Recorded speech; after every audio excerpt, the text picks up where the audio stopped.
Well, it's Tuesday and time to talk travel. And yesterday, the Department of Defense issued a worldwide travel warning for Americans after President Trump's strikes in Iran.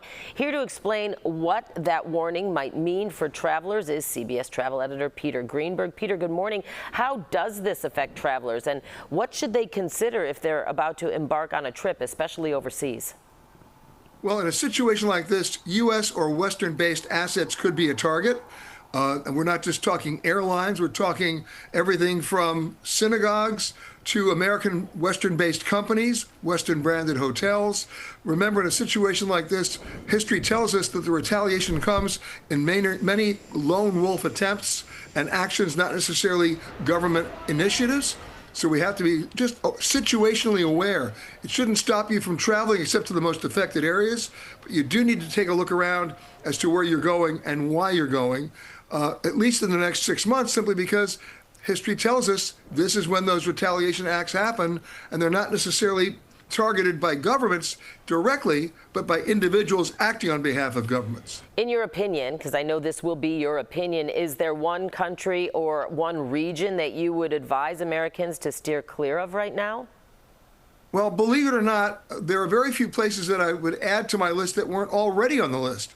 I wouldn't be going to Yemen right now. I wouldn't be going to parts of Somalia. I wouldn't be going to parts of Sierra Leone, Turkmenistan. But how many people were going there anyway? I would have no problem today even going to Israel. Even though the airspace is closed, there are many ways to get there, either by boat or through border crossings that are open between Jordan and Egypt. You just have to be making informed, intelligent decisions about your situational awareness. Let's talk about the heat. I know that it's making travel difficult for many people. You're someone who's traveled to some of the hottest places in the world. So what is your tip for travelers dealing with the heat? And I know it's expected to be hot, not only here, but in Europe, parts of Europe. How do they deal with that while hauling luggage, maybe dragging a kid or two? Or hauling a kid. Yeah. The thing is this, and it's the most simple answer I can give you. It's called hydration. We've done television shows in Death Valley in August. We've done television shows in Egypt in July. It's all about hydration. If you think you have enough water, you don't. Double the dose, as I like to say.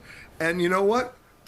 Plan your activities before 8 o'clock in the morning and after 6 o'clock in the evening, exactly the way the locals do it. You'll still have a great experience, and you won't deny yourself having a great time. All right, Peter Greenberg, CBS travel editor, thanks so much as always for joining us this morning, and we'll see you next week. You got it.